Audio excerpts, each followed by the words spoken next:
Hey guys, this time we're going to do your review of glycolysis that we tried doing the other day with the touchscreen not working very well. So what we'll do is we'll go back through and pretty much recreate the cheat sheet that you did for your notes.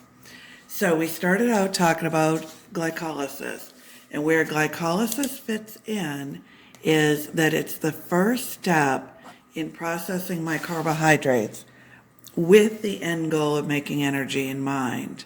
So we started out, when we were talking about carbohydrates, we started out with glucose. It's the traditional place to start. Glycolysis takes us to pyruvate. Knowing we're going to take the pyruvate, go through a couple more steps, processes, several reactions, ultimately getting to ATP. So we'll do the pyruvate dehydrogenase complex, Krebs cycle, electron transport, several more steps to do. So it's the beginning of processing our carbohydrates. So we said with every process you do, there's certain things you have to know. One thing you have to know is you have to know the point of the process. So when you did your cheat sheet, you wrote down the point of the process. The point is starting to process my carbohydrates with the end goal of making energy in mind. Keeping in mind all your what's the points are fats, carbs, proteins, energy, storage, in or out, things like that. So this is carbs. This is about making energy or starting me down the road of making energy. You wrote that on your cheat sheet. I'm not going to. I want to keep this as clean as I can so you can actually see it. So I would have that on my cheat sheet though, because that's what's going to get you through application-based questions. Then for every process, you have to know where it takes place. You have to know where it takes place both on the cellular level and on the tissue level. The cellular level in the case of glycolysis is everywhere. Tissue level is a little more specific, and it's kind of an oddball thing. So on the cellular level, it takes place in the cytoplasm. And by doing that, that's what gives us our most of the time rule. So we talk about this most of the time rule, and what it is that most of the time energy making processes happen in the mitochondria. Most of the time, the cytoplasm is about storage processes. But it's the most of the time rule, not the all of the time rule, because of glycolysis. You have parts, and the most common example you're going to hear about is red blood cells. You have parts that don't have mitochondria, but all the parts of you need a way of making energy. So for parts of you without a mitochondria or without mitochondria, this is it. So you have to know that. You also have to know in every process what makes what. Board questions tend to be nitty-gritty. Multiple choice questions tend to be nitty-gritty because nitty-gritty details are what lend themselves so well to that format of questions.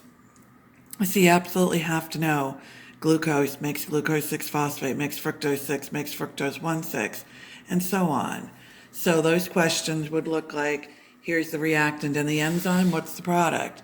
Here's the enzyme, here's the product, what's the reactant? Reactant and product, what's the enzyme? So be prepared for that.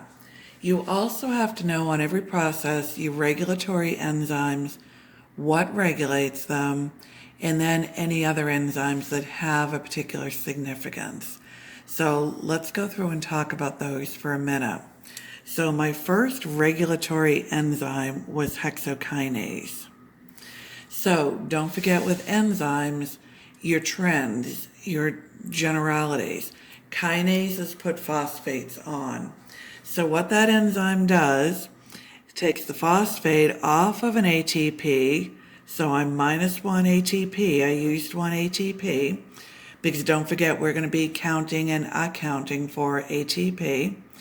So I used the energy from breaking that high energy phosphate bond. Every time you see an ATP made or used, you're thinking energy. If I used it, I must have needed energy for something, like I'm spending money. If I made it, I had to have had the energy to make it, so I made money. So think energy. Sometimes we'll use the phosphate, sometimes we won't. So this time I did. I put the phosphate onto carbon 6 of glucose, made myself a glucose 6 phosphate. Hexokinase did that. Hexokinase did the job. I needed a magnesium to do that. Don't forget your cofactors and coenzymes. Enzymes need helpers. They might be vitamins, they might be minerals. That's where your vitamin and mineral questions come in. You might get asked those questions very generally. Here's the type of reaction. What cofactor or coenzyme do you need? Or here's the very specific reaction, and it probably won't tell you what kind it is. What cofactor or coenzyme do I need? So that's where you have or are going to keep morphing your vitamin chart. The reason you did it by you for you is you're more likely to pick the question up if you studied it and learned it in your own words. My words might not help you. Your words will. So I need my magnesium to help my hexokinase. Kinases put phosphates on. I put the phosphate on. I put it onto carbon 6. So this is a regulatory step. It was regulated, remember, by my concentration of glucose 6 phosphate. So the term you're going to hear for that is product inhibition. So the product is inhibiting my glucose 6 phosphate. Quarter 1 and 2, who are doing this for the first time, what you don't know is that by glucose 6 phosphate shutting down my hexokinase, that's saying I have enough energy now. Now I can start sending my glucose to glycogen, storing it, saving it for later. Quarter 5, you've done that already. So quarter 5, my glucokinase kicks in. Now I can save my glucose for later. So regulated by product inhibition, regulated by my concentration of glucose 6 phosphate. Let me remind you guys now, especially quarter 2, you haven't had anything happen to you yet, quarter 5 has. Any word that starts with a G, write it out. Quarter 5, you know how many of them you're going to have. Quarter 2, you don't. You're going to have what feels like tons and tons of them. So all these words are going to start with G. The next letter is going to be L. The letter after that will be a Y or a U, and they are going to blend together like crazy on you. So write them out so you're not spending a bunch of time looking at, say, G6P and thinking, what is that? It's a 6, so I know it's 6 carbon what? It just saves you time later. So I've got my glucose 6 phosphate, my regulatory step, regulated by my glucose 6 phosphate concentration, safe enough to abbreviate phosphate with a P. It's the only P we're going to have. And I'm there. I've got my glucose 6 phosphate. Not forgetting that regulatory reactions have to be irreversible. I can't regulate a two-way street. If I'm going to regulate it, I need a one-way street to regulate. It's you in an alley directing traffic. If traffic's coming in that alley both directions, you can't stop it. If it's a one-way alley, you can stand at the end, say you can come in and you can't. So a regulatory step has to be irreversible. Now I have a reversible step. I'm going to take glucose 6 phosphate to fructose 6 phosphate. So think back to my structures, what I'm doing there. I'm kicking one carbon out of the ring. When I make an isomer, don't forget, I don't add anything, I don't take away anything. I keep what I have, the same number of carbons, hydrogens, oxygens, phosphorus, phosphate, whatever. Whatever I have, I keep. I just rearrange it. So my rearrangement is kicking one of the carbons out of the ring. When I kick the carbon out of the ring, glucose becomes fructose. The phosphate stays on carbon 6, so now I get fructose 6 phosphate. Reversible reaction. My enzyme was an isomerase. You're not typically asked, so we didn't worry about remembering that. But again, I can go back and forth. I can go either way with that. Equilibrium is what regulates, determines which way I go in a reversible reaction. That's my delta G equals 0. remembering that if delta G is negative, that's my spontaneous reaction, meaning I have enough energy contained in that reaction for it to go. Spontaneous, don't forget, means nothing in terms of rate of reaction. Spontaneous in everyday language has the implication of fast. Spontaneous in biochemistry tells you nothing about time, speed, velocity, whatever. Just tells you you have the energy to go. The reaction will go on its own. If delta G is positive, don't forget, you positively have to put energy in to make that reaction go. So reversible, of course, is my delta G equals 0. Now I have my fructose 6-phosphate. Really what I'm doing here is I'm getting my molecule more symmetric-ish. Less unsymmetric might be a better way of saying it. The closer to symmetric my molecule is, the better off I am in terms of cleaving it. Because don't forget what the name of the process is that we're doing. We're doing glycolysis. Glycolysis.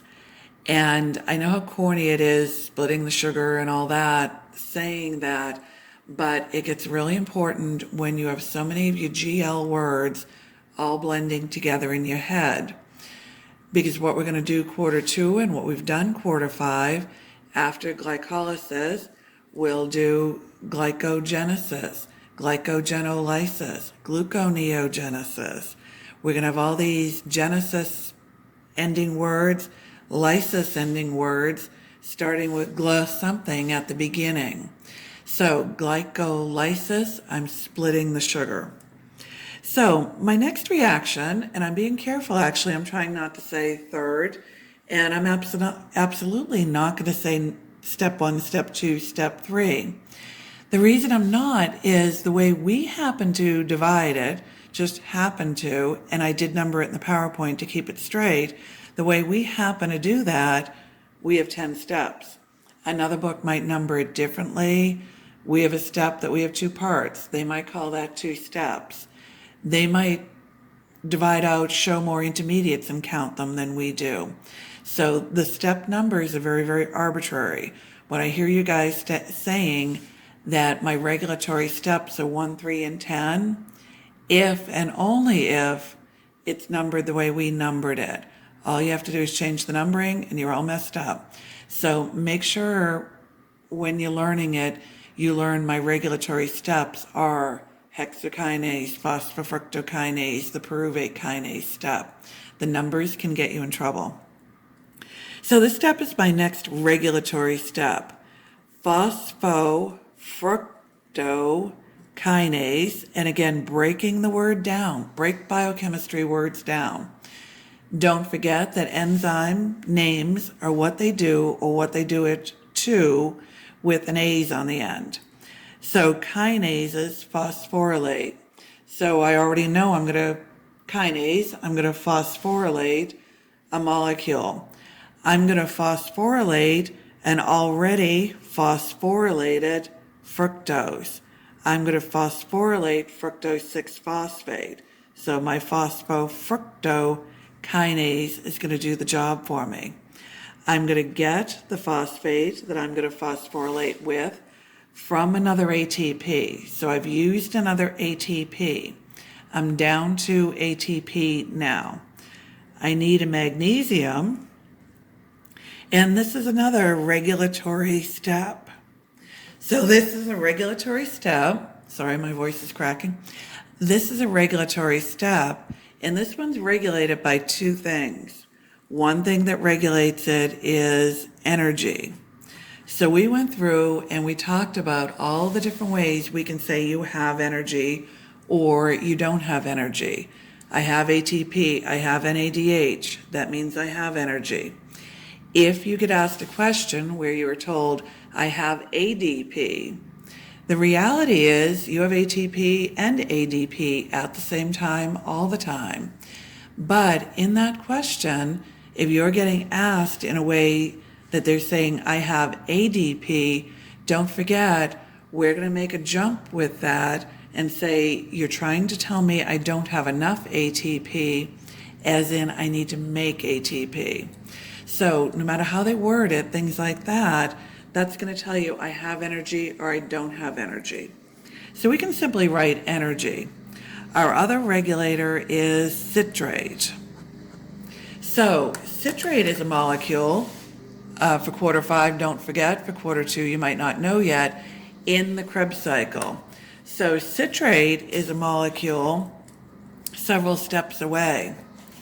So citrate is several steps away on my route to making energy. Since it's on my route to making energy, I can be confident if you tell me I have a whole bunch of citrate, I'm good. I can get to ATP. I don't have to keep doing things up here now. So we know that both of those are inhibitors. But reason your way through what activates or inhibits. And that's where what's the point gets important. If I know it's an energy making process, and I remember citrate is way down the road of progress in terms of making energy, I know that citrate would inhibit, because by having that, I'm well on my way to making energy. I don't have to do these early steps anymore. Doing it that way beats the daylights out of memorizing, because when you start memorizing regulators and the numbers start increasing, you start, well, does this one activate? Does this one inhibit? Oh no, maybe this one inhibits and that one activates. So that either or memorization is the worst kind. It's the kind you're more likely to mess up than any other. So don't go there. Reason your way through it. So citrate inhibits, energy inhibits. If I already have energy, I don't need to continue doing my energy making process. So now I have my molecule of fructose 1,6-bisphosphate. Again, you need to look at the structures. The structures are in the PowerPoint. Look at the structures. You need to see these molecules changing, the parts of the molecule moving where they move. Even though no one that I'm aware of is going to ask you the structures, I'm not. You need to see it, to understand it, to own it. So you need to go through that process at least once. So I know the tendency is to memorize the names. Glucose goes to glucose 6 to fructose 6, and there has to be a nice mnemonic for that. And I actually don't know one for it, but I'm sure there's millions.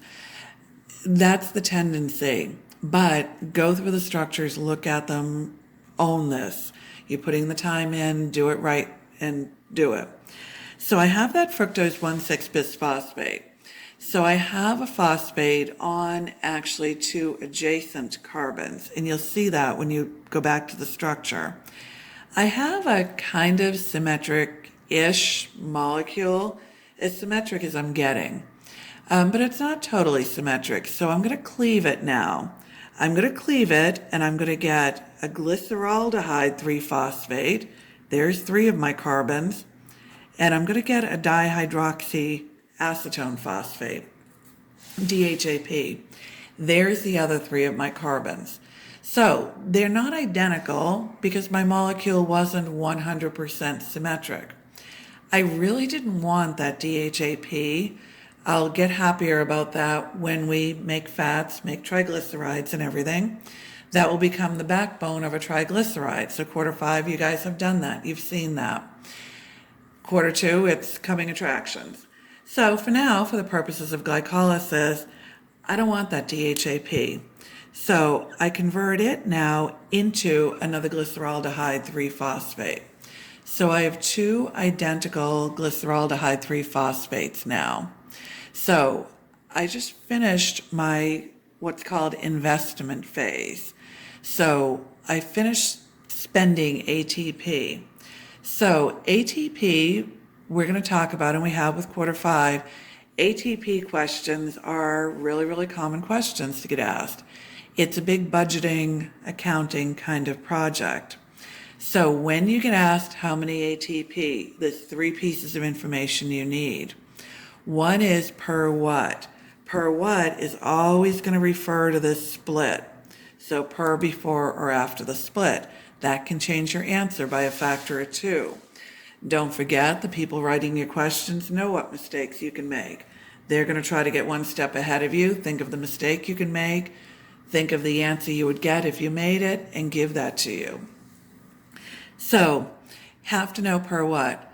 Also, ATP questions have a factor: how many did I make? How many did I net?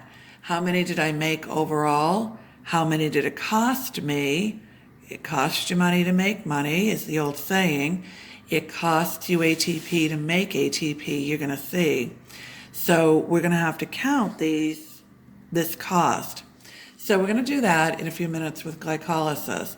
Then we'll have another part to that, ATP, real ones versus equivalents. No one will ever say real ones, but we'll talk about that with the Krebs cycle. That's where you most commonly see that. So I have to spend money to make money. I spent to ATP here, even though I want to make ATP. So that was my investment phase. Now I'm going to get some ATP back. That will be my payoff phase. So I have these two glyceraldehyde 3-phosphates now. And what you notice on this diagram is from here down, both columns of that diagram are identical. So they're absolutely identical. So your tendency is to think, why am I writing two of them? Why don't I just put twos here? Here's why you're not writing two of them, and don't do it. The reason is you're going to put your board notes away or your biochem notes away quarter two. And even though you have all good intentions to look at them in between, you're not going to look at them again until quarter five. You just don't have time. Quarter five, you know you didn't look at them. You had other stuff. You had neuro, you had radiology, whatever. So you have time to forget things. So those little tiny twos that you could write in there are one of the things you could forget. Add that to people writing questions, assuming you forgot those twos, that you did that double. It's just the perfect storm for you to mess up on questions. So whether if you're using my diagram, we've got it, we have both. If you're using your own, take the time to draw both columns.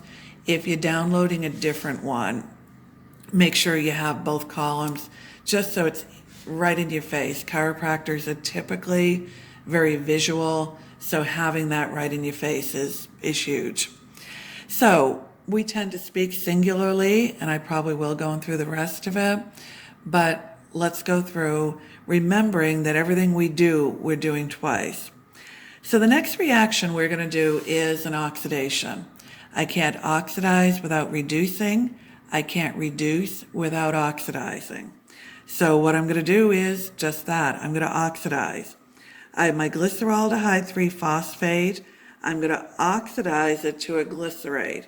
Glycerate 1,3-bisphosphate to be exact. So we said when we oxidize something, you're going to ask a question. Always, always, always. You're going to ask that what's in it for me question. You're going to ask, what did I reduce? Here's my answer. I reduced NAD to NADH. So I got an NADH, I got an NADH.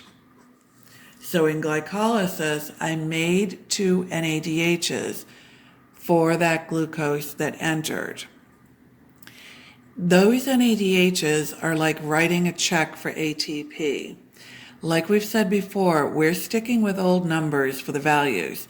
So you guys who have taken biochem recently, you're going to find this a little unusual, but I'm doing it because board questions have been around forever.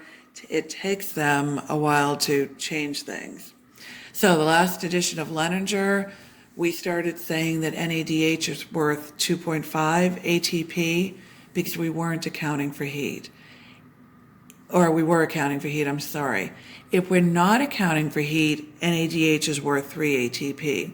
So we just wrote ourselves two checks, each one for 3 ATP. We usually don't talk about how many ATP those are worth in glycolysis yet, just kind of tradition, we just don't.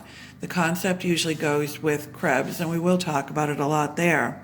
But just for now, no, I wrote two checks. They're checks for ATP, so they're not spendable money. That's like you in your office at the end of a really busy day, you get paid by check, credit card, whatever. You have a pile of checks on your desk. you count it up and you say it's equivalent to this much money, but it's not spendable money. I can't, go to Publix with that pile of checks and pay with somebody else's checks. I have a step in between. I have to go to the bank and cash those checks. I have a step in between. I've got to go to Electron Transport and cash those checks, cash those NADH into ATP.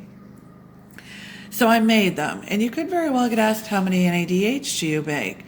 You made 2 NADH for each glucose going through glycolysis. The other thing I did in this reaction, and very often this is broken into 2 if you're counting, and that's one of the reasons I said be careful of your counting, and the fructose 1,6 dividing can be called 2 steps also. So that's where your numbers get you in trouble. But the other thing I did is I phosphorylated this molecule. But this phosphate I took out of solution. I did not use an ATP doing it. So I used a phosphate that I had in solution, of course, solution being the cytoplasm, and I put that on the molecule. So I had the phosphate on carbon 3 already from glyceraldehyde 3 phosphate. Don't forget, you guys who chemistry's been a little while, the number is what number that functional group, in our case the phosphate, is on. So 1 phosphate's on carbon 3. Now the second one went on carbon 1. So I have the phosphates now on both ends of the molecule. So on carbon 1, carbon 3. Bis just means 2 phosphates. So I have glycerate 1,3 bisphosphate. Now I'm going to do a step where I'm going to take that phosphate back off, but I'm going to take it back off and not just leave it there, because I have a whole bunch of energy now contained in this molecule. So think about our ATP like a budgeting project. You want to go have lunch. So we said this, you want to go have lunch and you pull $5 out of your pocket. That's what you have right now. You have $5. You don't have time to go to the ATM, whatever. So you're going to think about, what can I do because I have $5? That's going to have a factor on your decision. So I'm going to take this phosphate off, but I have lots of energy right now. So when I take it off, I'm able to put it onto an ADP. I do that. So I take it off of carbon 1, I put it on ADP, so that just got me an ATP. I did it twice, so it got me 2 ATP. So I have 2 ATP now. I broke even. I used those 2. Now I got 2. I broke even now. I'm flat. I'm at 0 in my budgeting project. My enzyme that did this is phosphoglycerate kinase. Another kinase. So kinase puts phosphates on. So a phosphoglycerate kinase did the reaction. You need to know that enzyme. You need to know that enzyme because here's the question, old traditional question. Which of the following enzymes catalyzes the first reaction of glycolysis in which I form ATP? This one. Easy question. Everybody usually does really well on it. Here's the thing to be careful of with that enzyme. It is not regulatory. Here's what happens to you. In the blur of boards and finals and all the high volume of stuff you have to remember kind of situations, you remember that you need to know the regulatory enzymes. You remember that you need to know phosphoglycerate kinase. You forget that it's not regulatory. So everybody loves to ask you, all of the following enzymes regulate glycolysis except, everybody loves making that the except, to see if you remember that it's not regulatory. So this reaction is a reversible reaction. So if that equilibrium shifts, I'm losing that ATP. and you hate that. You feel like, I think you worked for that ATP, you hate losing it. If that equilibrium shifts, you're losing it, it's gone. So intuitively it bothers you, but it is reversible. It can go back to ADP. You can, if it shifts, take that phosphate off. Gluconeogenesis, quarter 5 you've done it, quarter 2 you will, does that. And it's one of the sticky points that you don't like because it's just, you don't want to lose that ATP. So I have my ATPs, I broke even. The next two reactions are kind of little oddballs in a way, particularly to the organic chemists. So we talked about this a little bit with the organic chemists. In organic chemistry, you go through a lot of steps, a lot of trouble to make your molecules as stable as you can. You're not done with your reactions when you do an OChem until you have a nice, stable final product. We operate a little bit differently. Sometimes we don't want nice, stable molecules, and it's back to the energy thing. If I have a really stable molecule, a stable molecule is not volatile, it's not reactive. So to make it react, I need more energy to give it that push to go. If I have a reactive molecule, a volatile molecule, a less stable molecule, it's ready to go. So ready to go means I need less energy to do it. So I'm going to go through these next two steps, and I'm going to cuddle up a phosphate with a carboxyl group, as in move it over, put it right next to it, next carbon. So the analogy I always use is it'd be like taking a row in class that's full that you guys are sitting in, having to squish over, put a couple more chairs in there and a couple more people in there. Squish in there. You guys would get pretty volatile too if you get squished in like that.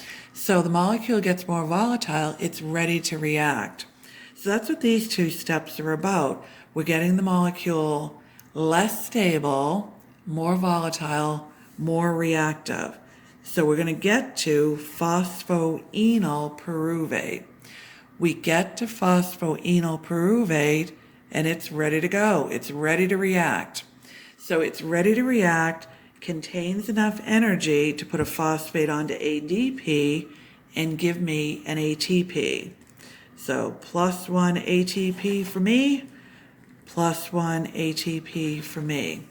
So I made 2 more ATP, because again, don't forget, every reaction I'm doing double. So did it double? My enzyme is pyruvate kinase, and it is regulatory. So it's regulatory, and it's regulated by two things. It's regulated by two things. It's a little bit different in terms of its regulation. This one has two regulators that have opposite effects.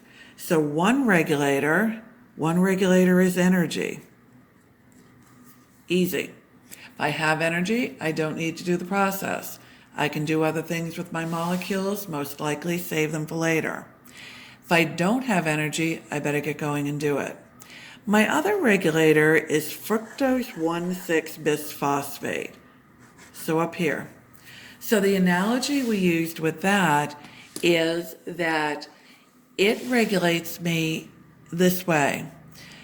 We talked in class and we said, let's say we're right at the end of the quarter.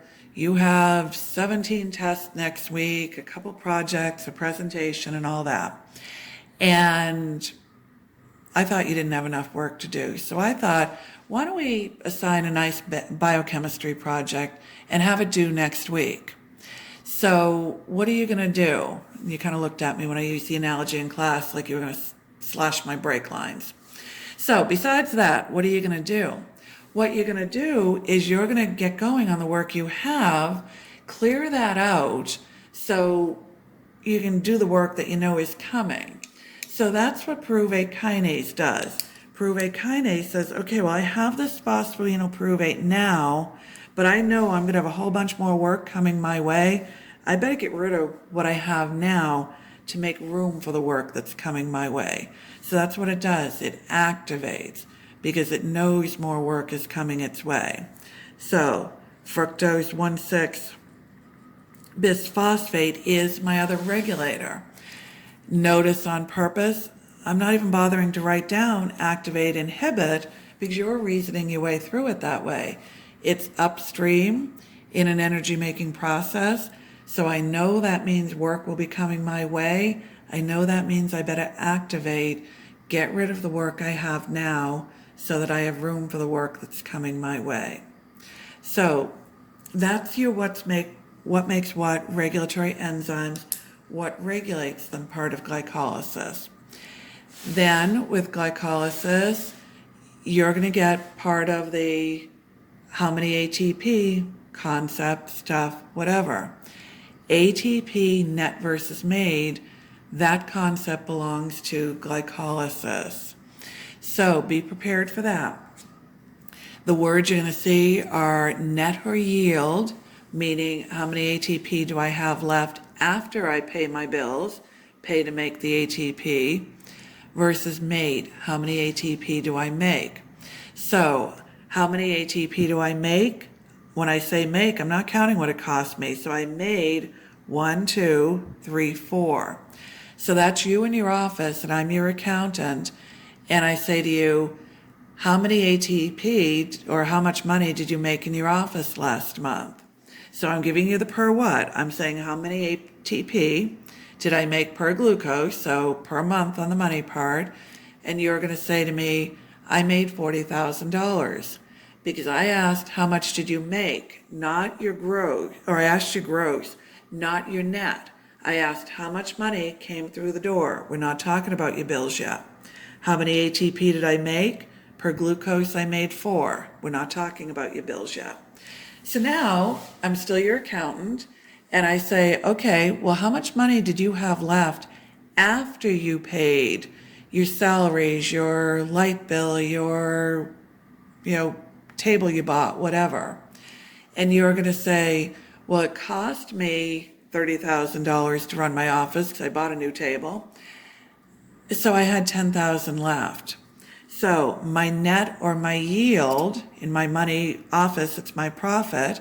With my ATP, my net or my yield is 2 ATP.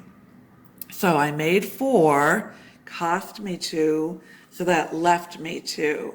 My net or my yield then is 2 ATP. So you guys are really good with those questions when it's per glucose. Be careful though, where I see the stats drop is this. You guys tend to marry the number 4 to the word made in your head. Good. You marry the number 2 to the words net or yield in your head. Good. But here's the question that messes you up. How many ATP do I net per 2 glucose going through glycolysis? You absolutely hate it.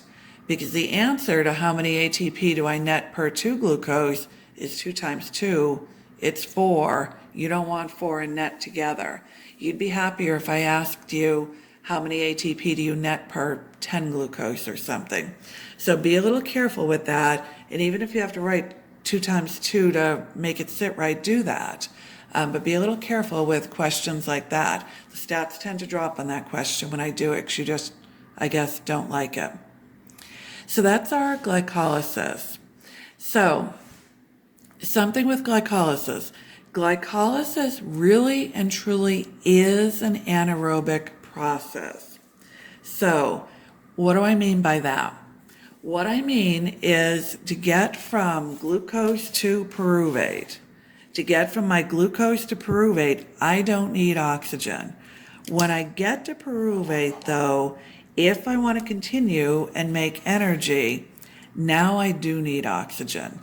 So pyruvate has to look around and say, do I have sufficient oxygen? We tend to say, do I have oxygen or not? Properly, correctly, we should be saying, do I have sufficient? If I have sufficient, I'll continue down and make energy. Sometimes that question will be worded in what I think is kind of a backhanded way. It'll say aerobic glycolysis. I think it's a little deceiving because glycolysis really and truly is anaerobic. there is only one kind of glycolysis, that ticket from glucose to pyruvate that we talked about, that is anaerobic. So if you see anything about aerobic glycolysis, it's kind of a backhanded way of saying pyruvate has enough energy to continue. And we'll do that. If you see anaerobic glycolysis, that sounds very redundant, but what that is a backhanded way of saying pyruvate doesn't have enough oxygen. So if pyruvate doesn't have enough oxygen, it can't continue. We're going to do a do-over loop. That do-over loop called the Cori cycle. So let's talk about it.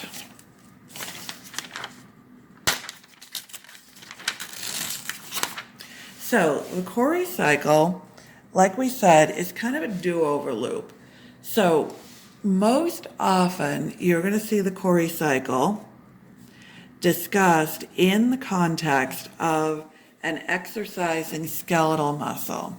Happens other places, but exercising skeletal muscle is the most common example that you'll hear discussed.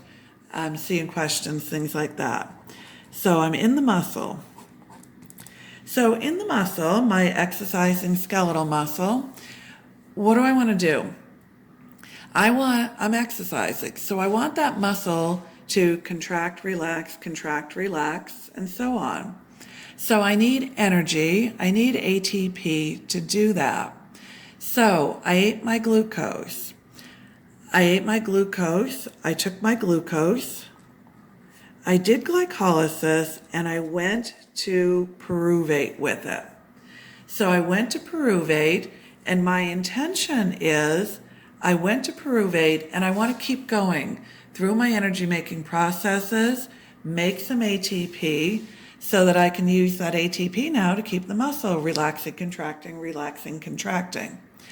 So when I'm exercising, my respiration rate increases because I need more oxygen to do more of these steps, do these processes more.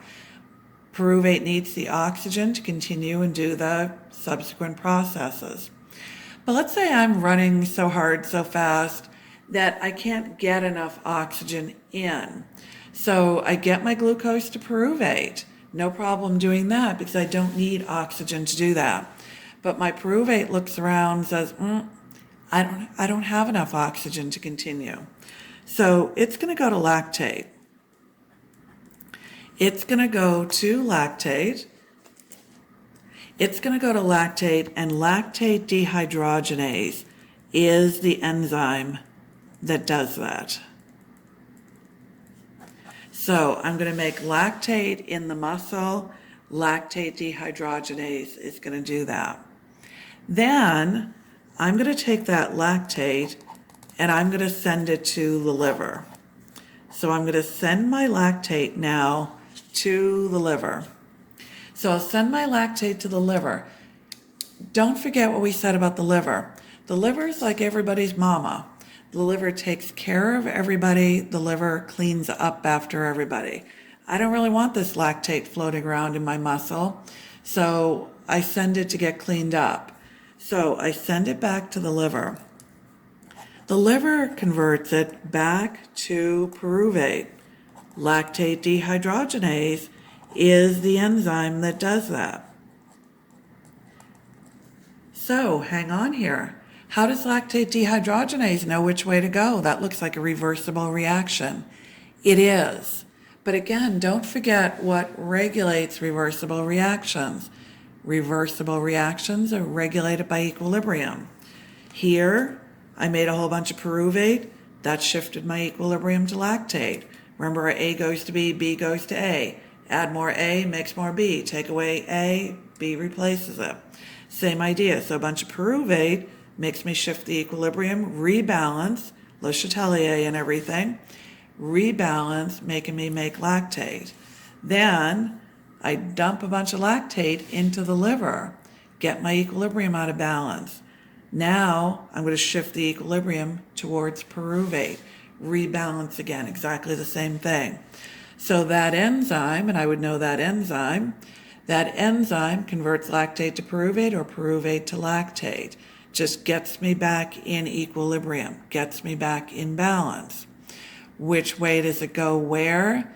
Makes me lactate in the muscle, makes me pyruvate in the liver. So I take that pyruvate then, I go through a process called gluconeogenesis. Quarter 5, you've done it. Quarter 2, you will.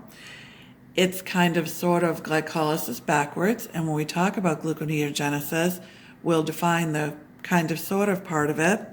But it makes me glucose again. I send that glucose out into the bloodstream. That's what the liver does. Liver takes care of the bloodstream, and that's how it takes care of everybody. So I send that out into the bloodstream, goes everywhere it's needed, including back to the muscle. Try it again. So it gets back to the muscle. I convert it to pyruvate again. I don't need oxygen to do that. Then I hope I have enough oxygen to go and make energy. If I don't, I go through these steps again and again and again and again. So that's my Cori cycle, my do-over loop, just trying to buy me time, get me back to the point where I can get enough oxygen and catch up. And that's it for glycolysis and the Cori cycle.